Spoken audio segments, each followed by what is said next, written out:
Hi, everyone. We are DHEEM.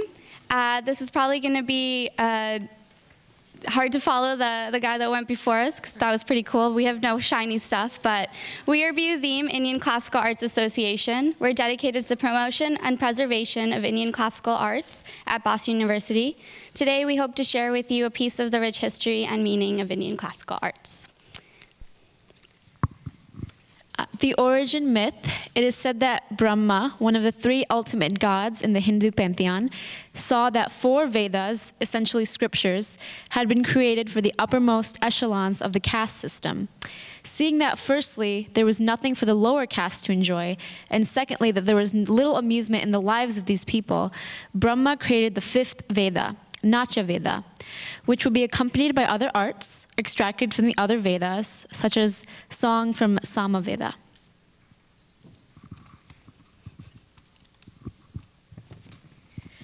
Indian classical performing arts is dictated by an ancient textual authority called the Natya Shastra.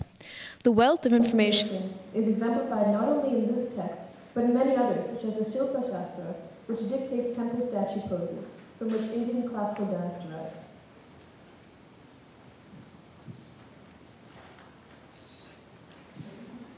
There are 9 styles of Indian classical dance: Bharatanatyam, Odissi, Mohiniyattam, Kuchipudi, Kathak, Kathakali, Manipuri, Satriya, and Gaudiya Nritta.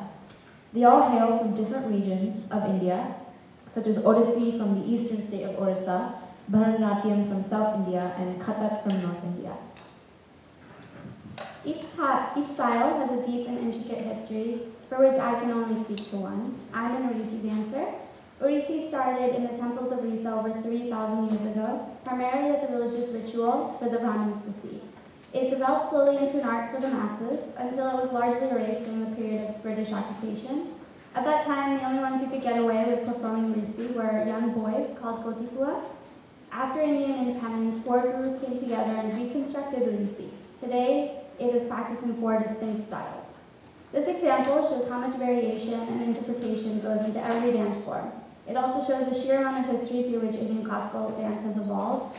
Elements of history are incorporated in dance, such as Muslim influence on Kathak, and poses from the Indus River Valley civilization in Odissi.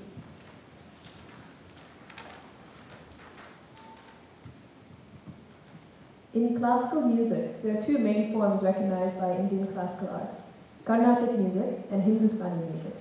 Carnatic music originates in South India over 2,000 years ago and places emphasis on ragam, which is melody, talam, rhythm or beat. Sung in Sanskrit, the ancient language of India, the vocals are accompanied by instruments such as the violin, the veena, and the mridangam. Hindustani music originated from Carnatic music but diverged around the 12th century during the Mughal occupation in North India. Popular vocal forms include Kayal, which is thought, Tarana, Tumri, which is semi-classical, and Ghazal, which is poetry. It is accompanied by sitar and tabla.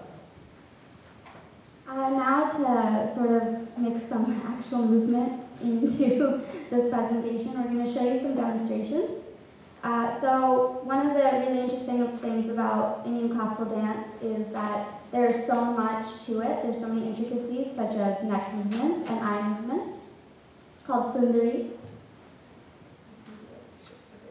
So Sundari is when the neck and the eyes move from side to side. So this is Sundari.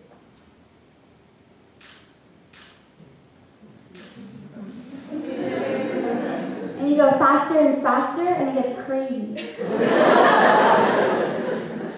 There's also a lot of feet positionings, such as Tribhanga and Odissi. This is Tribhanga. And also in Bharatanatyam, which is what I am not sure do, there are movements such as Aramandi, which is a half sitting position, and Murumandi, full sitting position. There's also elements of strong footwork, which is called Tanda. So I'm going to recite a small portion. 5, 6, 7, 8. They, tan. They, they, they, they, they, they, they, they, they, they, they, they, they, they, they, they, they, they, they, they,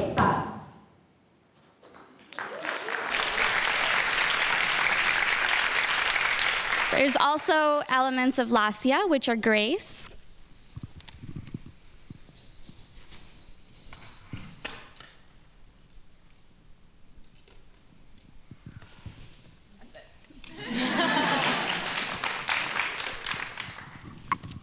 In music, getting a little ahead of myself, there's also elements of abhinaya in dance, which is sort of a theatrical aspect of dance. A lot of our shlokas and religious pieces have religious positions of gods in the Hindu pantheon, such as Ganesh, Radha and Krishna,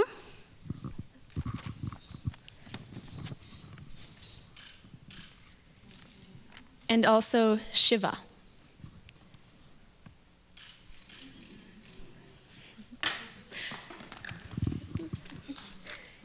There's also more relevant sort of everyday sort of expressions in dance, such as when you're looking for your lover in the distance.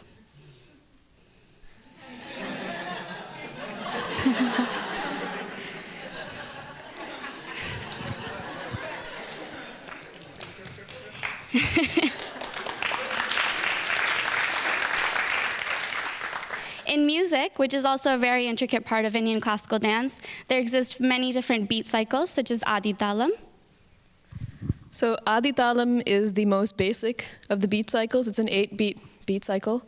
And Talam in classical music and in dance is kept on the fingers and on the hands. So I'll just try to demonstrate with no mic. So, Dharlang kutaka di kuk taka tarikira tum ta ka di mi ta ka jon nu ta ka di mi ta ka tam. It's 8 beats.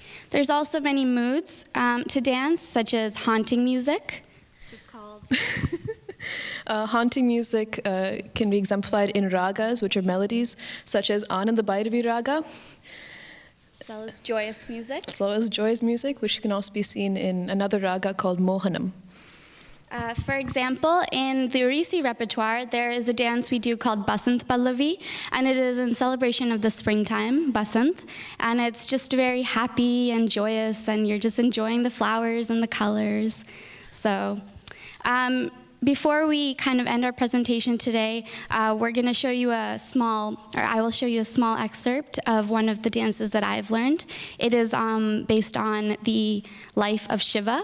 And we just wanted to come here today to show that there's, even though Indian classical dance seems so, I mean, it's beautiful and it's exotic, but it is definitely far away from here and from this time. But it is still really very relevant today because it captures all the emotions and uses really prevalent themes that still exist today, such as illicit love, which Lavanya showed you.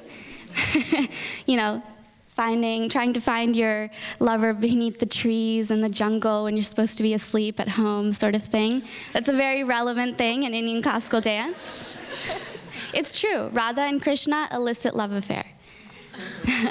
So to end our presentation today, we're going to show you sort of what Indian classical dance looks like. So if we could get music.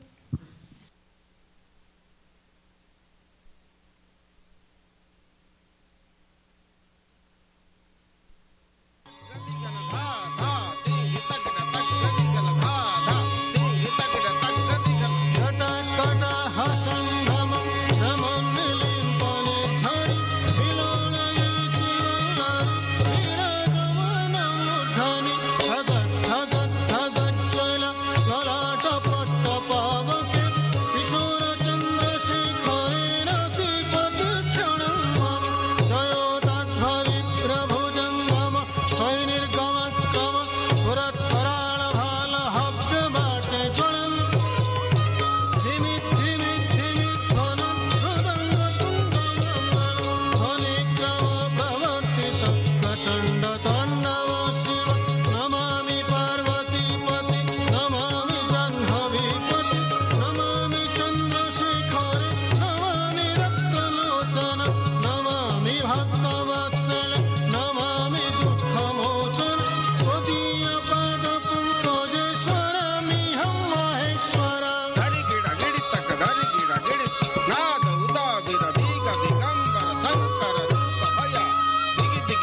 Rasa.